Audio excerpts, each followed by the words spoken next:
요즘 새벽 기도 시간에 묵상하는 성경 본문이 에스라입니다. 바벨론에 포로로 끌려갔던 유다 사람들이 고레스 왕 때 그 귀한 명으로 이렇게 다시 돌아와서 예루살렘에 성전을 짓도록 허락받았습니다. 그래서 성전을 회복하고 그 다음에 계속해서 성벽을 회복하고 그렇게 하는 과정을 보았습니다. 어제 아침에 우리 5장을 봤는데요. 선지자 학개와 스가랴가 하나님의 말씀을 선포하고 지도자 스룹바벨과 예수아가 중심되어서 그 봉사가 중단되었던 성전 그것을 다시 재개하는 그런 작업을 시작하였습니다. 주변의 환경은 여전히 어려웠지만 한마음으로 주님의 뜻에 순종하는 유다로 인해서 하나님은 순적한 길을 열어주셨습니다. 총독 다뜨네가 이전의 총독 바달에게 객관적인 입장에서 그 유다 장로들의 이야기를 들어주고 그 이야기를 상소문으로 왕에게 보내서 옛날에 이렇게 한 조서가 있다는데 한번 찾아봐 주십시오. 그렇게 요청을 했고 바사왕 다리오는 국내외적으로 굉장히 정정이 불안한데도 불구하고 나라에 있는 모든 문수창고를 다 빚어서 그런 조서가 있는지 찾아보았습니다. 결국 고레스 왕의 신령을 찾았고 방해가 없어지는 것에 그치는 것이 아니라 더 적극적으로 왕실에서도 비용을 대고 그리고 강 건너편에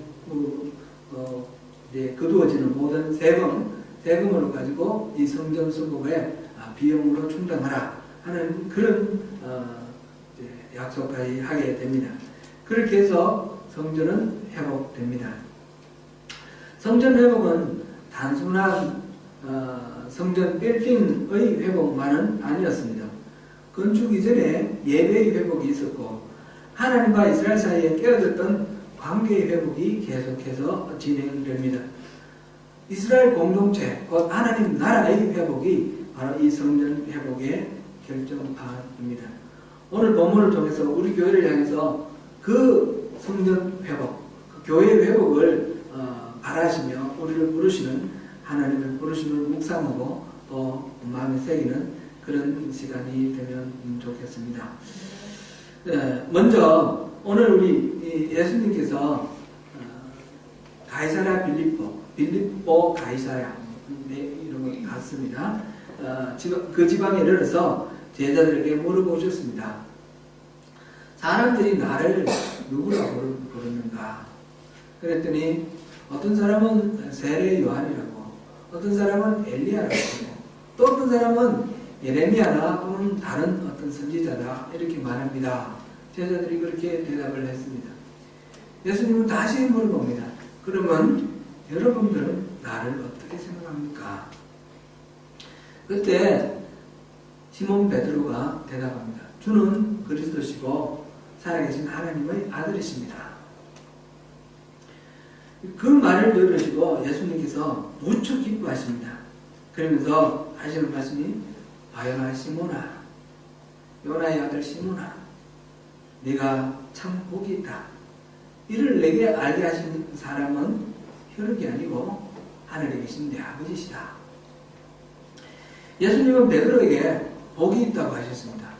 뭐가 복이 있다는 겁니까? 예수님이 누군지 아는 것, 그것이 복이라는 겁니다. 그 아는 것 자체가 복이 있다는 그런 것입니다. 성경에서는 끊임없이 하나님을 아는 것, 우리 주님 예수님을 아는 것에 대한 강조가 있습니다. 호세아 선지자는 북왕국 이스라엘의 선지자로서 그 이스라엘의 멸망을 예고하면서 내 백성이 지식이 없으므로 망한다 그렇게 말했습니다. 그러면서 또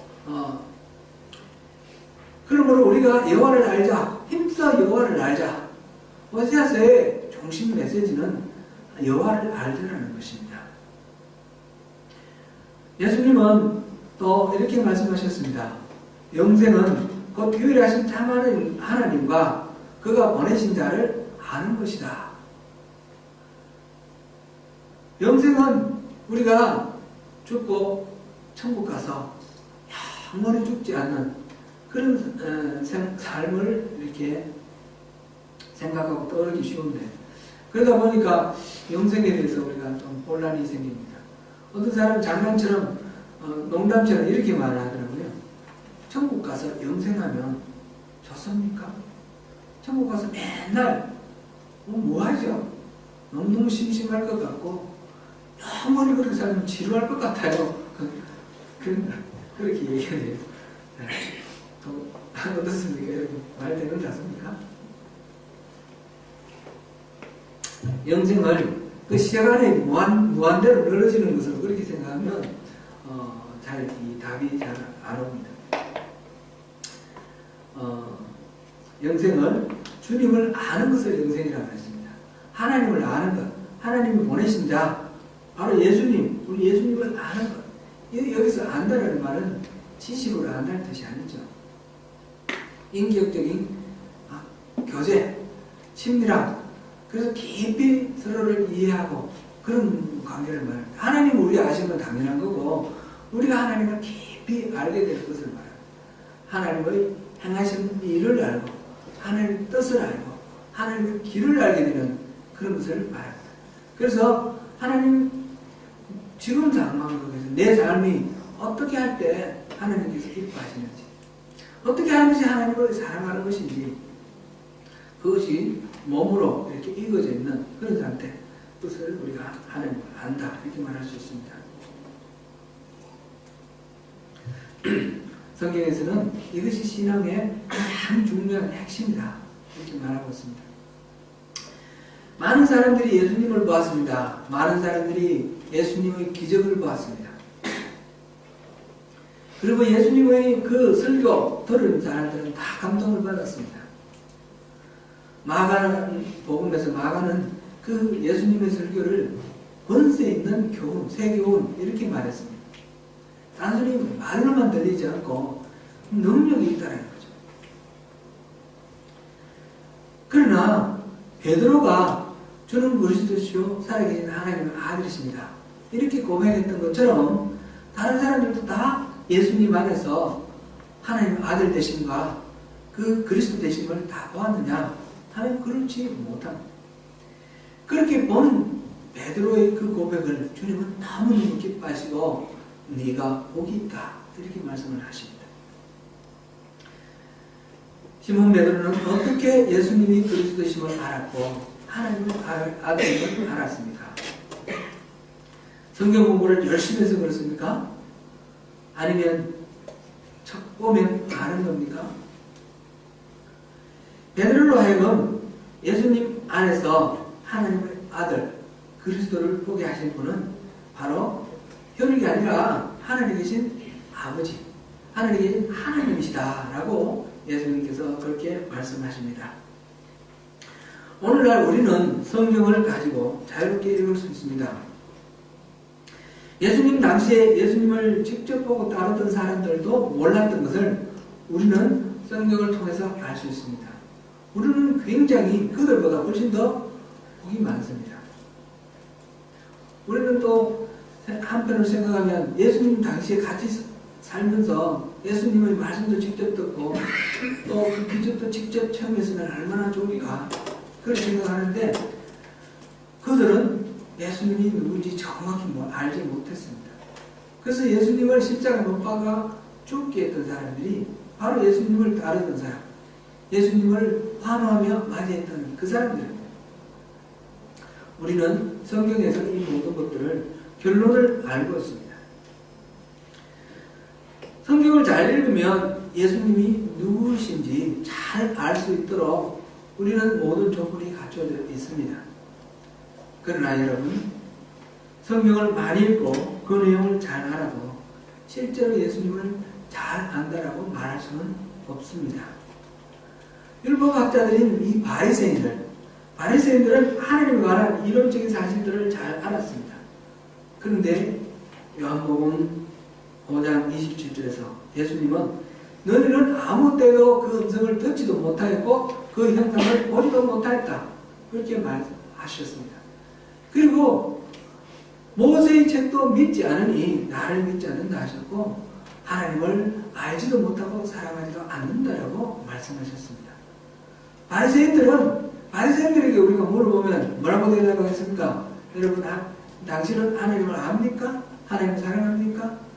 두말할 것 없이 바리새인들은 하나님을 나처럼 하나님을 잘 아는 사람 어디 있냐고 그러고 나처럼 하나님을 잘 사랑하면서 섬기는 사람이 어디 있겠냐라고 장담할 것입니다. 그러나 하나님의 관점에서는 그렇지 않았습니다. 성경을 통해 우리가 하나님을 알고 예수님을 안다는 것도 마찬가지입니다. 우리가 많이 들었습니다. 설교도 듣고 성경을 읽고 예수님은 그리스도시고 예수님은 하나님의 아들이시다. 우리 압니다. 그러나 그것이 정말 예수님을 바로 아는 것이냐? 그렇게 얘기할 때 우리는 더 깊이 생각할 부분이 있습니다. 예수님이 왜 그리스도신가? 예수님이 그리스도신 것은 내 죄를 지시고 나를 구원하셨기 때문에 그리스도신데 내 죄가 보일 때에 예수가 그리스도라는 것을 진짜로 알게 되는 것입니다. 내 죄가 얼마나 중요한 것인지, 중대한지, 내 죄가 무엇인지, 그냥 교회에서 죄인이라 그러니까 그냥 죄인이고 이런 것이 아니라 진심으로 나의 연약함을 알고 진심으로 하나님 그 사랑을 받기에 적절하지 못하다 말할 만큼 우리는 죄인이라는 사실을 알 때에 우리를 위해서 십자가신 예수님의 그 그리스도 되심을 정확히 안다라고 말할 수 있습니다. 예수님을 참으로 바로 알게 되면 예수님을 참으로 사랑하게 됩니다. 예수님을 참으로 바로 알게 되면 주님의 마음을 품게 됩니다. 이 세상을 바라볼 때 우리가 참으로 예수님의 관점에서 세상을 바라보게 되고 사람들을 대할 때 나의 성경, 나의 기질, 나의 성품대로 대하는 것이 아니라 주님의 관점으로 주님의 성품으로 모든 것들을 받아들이고 또 대할 수 있게 되는 것입니다. 우리 진심으로 참으로 주님을 알 때에 그런 현상이 나타납니다. 주님을 아는 것은 다름 아니라 영생을 얻는 것입니다. 단순한 지식을 얻는 것이 아닙니다. 예수 안에서 하나님의 아들, 메시아를 보는 것이고 살아계신 하나님을 인격적으로 만나는 것입니다. 사랑하는 성도 여러분, 우리 저마다 한번 질문을 해보면 좋겠습니다. 예수 그리스도는 내게 누구입니까? 내게 구체적으로 어떤 분입니까? 예수님은 베드로의 말을 듣고 무척 기뻐하시면서 이 반석 위에 내 교회를 세우겠다라고 말씀하셨습니다. 그 반석이 뭡니까? 베드로의 신앙 고백입니다. 그 신앙 고백의 내용인 예수님이 바로 교회의 반석이 됩니다. 교회 반석 얘기하면 반석으로 말씀하신 베드로의 고백 두 가지가 있습니다. 주는 그리스도시고 주는 살아계신 하나님의 아들이십니다. 먼저 살아계신 하나님의 아들이라는 개념을 한번 생각해 보면 이것은 하나님의 씨를 가지고 이 땅에 오신 분이라는 뜻입니다. 예수님의 신분이 하나님의 아들, 하나님의 혈통, 하나님의 씨를 가진 분이다 라는 뜻입니다. 아담이 하나님의 형상대로 지어졌지만 범죄하고 타락함으로 하나님의 아들이 아니라 뱀의 아들, 독사의 새끼가 되었습니다. 그래서 모든 사람은 원죄를 갖고 태어나서 독사의 새끼가 되었습니다.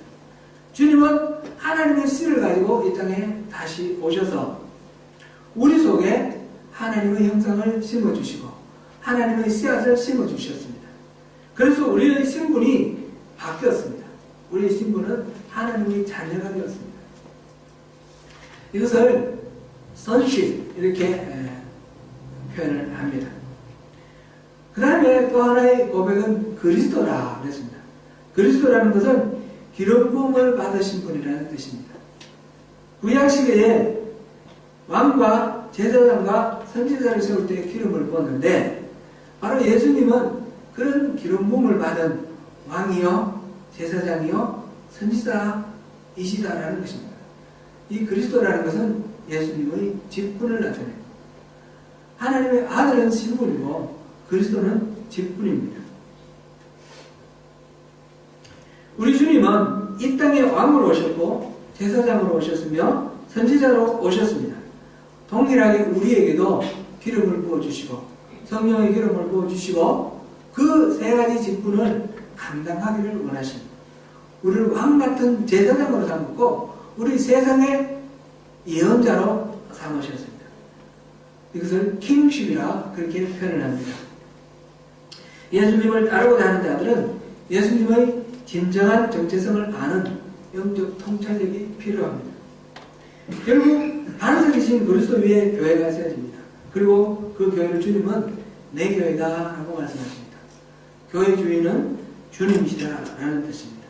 주님은 예수님의 그리스도 되신 킹십과 하나님 아들 되신 선십, 이 두 가지 기둥 위에 세워진, 우리와 함께 세워진 하나님의 성전, 하나님의 집입니다.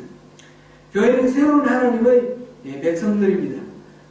그들은 예수님이 그리스도시고 또 살아계신 하나님이라는 그 신앙 고백을 하는 사람들의 모임입니다. 주님의 신분과 직분을 인정하는 것이고 그 주님의 신분과 직분을 또 받아들이는 사람입니다. 교회는 우리는 그러므로 하나님의 자녀로서 이 세상을 정복하고 다스리는 또 세상을 섬기는 하나님의 일꾼으로서 그렇게 살아가는 사람입니다. 하나님의 자녀, 선식, 이 세상을 다스리고 정복하는 이 세상을 섬기는 킹십, 이 선식과 킹십을 가진 사람이 바로 우리 교회입니다. 주님은 교회에 그래서 천국의 열쇠를 주었다 했습니다. 땅에서 매면 하늘에서도 매이고 땅에서 풀면 하늘에서도 풀립니다. 우리가 정복하고 다스리는 것은 이 땅을 착취하는 것이 아닙니다. 이 땅을 하나님 나라로 회복하려는 것입니다. 우리가 풀어서 모든 사자가 억압에 묶이고 매인 이 땅에 잃어버린 영혼들을 풀어서 하늘에서 풀리게 하는 그런 존재들입니다.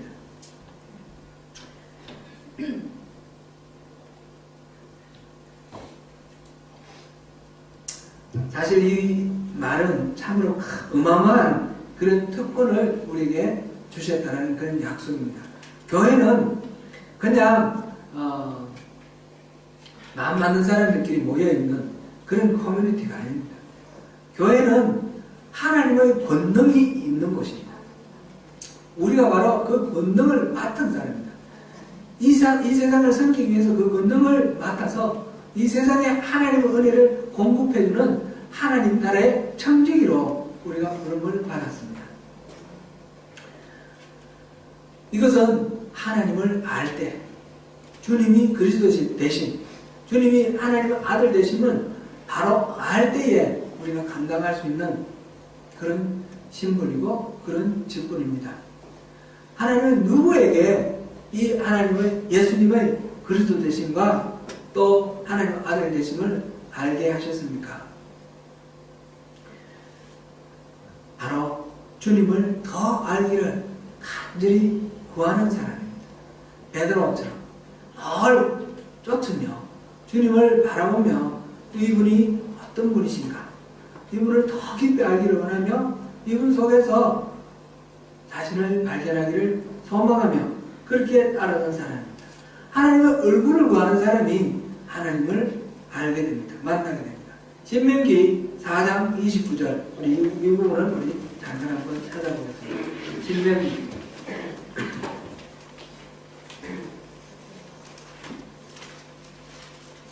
신명기 4장 29절.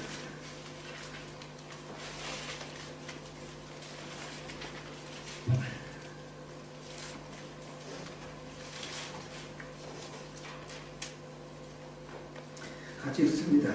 시작. 그러나 내가 거기서 내 하나님 여호와를 찾게 되리니 만일 마음을 다하고 뜻을 다하여 그를 찾으면 만나리라.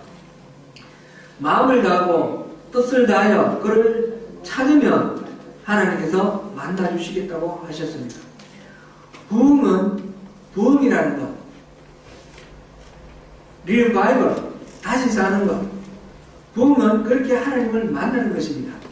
주님을 인격적으로 만날 때 우리 영혼이 살아나는 것이 부흥입니다. 다른 사람은 다 비상적으로 볼 때 예수님 안에 그리스도와 하나님의 아들을 만난 베드로처럼 그냥 이론이 아니라 실질적으로 살아계신 예수님을 만날 때 우리 삶이 변화되고 우리가 이 세상을 정말 정복하고 다스리는 하나님의 일꾼이 됩니다. 사랑하는 성도 여러분, 여러분은 어떤 마음으로 우리 소명교를 오늘까지 지키셨습니까? 많은 분들이 교회를 떠났습니다. 다른 교회에 가셔서 신앙생활을 잘하는 것처럼 보입니다. 그런데 왜 여러분은 소명교회에 남아서 이 교회를 지키십니까? 하나님의 일하심을 보고 싶었고 하나님이 틀림없이 보여주실 것이라 믿었기 때문이 아니겠습니까? 하나님이 약속하신 부흥을 통해서 하나님의 이름은 하나님의 명예를 회복하실 것을 믿었기 때문이라고 그렇게 저는 생각합니다. 맞습니까? 아멘. 저는 저와 여러분의 믿음이 반드시 이루어질 것이라고 믿습니다. 하나님은 틀림없이 보여주실 것을 믿습니다. 우리의 욕망이 아니라 우리들의 명예가 아니라 하나님의 소원, 하나님의 명예가 회복되는 것을 저는 믿습니다. 똑같은 씨앗이 밭에 떨어지면 인삼이 되고 환경이 열악한 산에 떨어지면 산삼이 된다고 합니다. 남들이 보기에 금방금방 자라가지고 이 육년번처럼 굵은 그런 것이 되었는데 우리는 아직도 새끼손가락만큼도 안 되고 이렇게 가늘고 그저 길게만 이렇게 자라있다면 그러면 우리가 산삼이라서 그렇습니다. 여러분, 나를 더욱 귀중한 존재로 단련시키기 위해서 더욱 성숙시키기 위해서 더욱 깊이 하나님을 만나고 하나님의 그 십자가 복음에 더욱 집중하기를 원하시는 우리 하나님의 마음, 그 하나님의 마음을 품으시고 그 귀한 존재로 우리를 단련시키신다는 사실을 믿으시기를 바랍니다. 사랑하는 성도 여러분, 다른 데 우리 마음 뺏기지 마십시다. 하나님께 주목하시고 우리 주님 십자가를 주목하십시다. 주님 얼굴을 찾는 가운데 주님을 알고 주님을 사랑하는 신앙의 본질로 돌아가십시다. 그래서 하나님의 자녀로서의 선식을 가지고 하나님을 알고 사랑하는 친밀한 사랑의 교제를 이루어가고 또 하나님의 일꾼으로서 기능심을 가지고 하나님의 뜻이 이 땅에 이루어지도록 전정전을 헌신하는 하나님의 동력자가 되어서 하나님의 마음을 시원케 해드리는 충성된 종으로 우리 그렇게 살아가십시다. 우리를 존귀하게 여기시는 주님 안에서 더욱 성숙하고 승리하는 하나님 나라의 주인공 되시기를 축원합니다.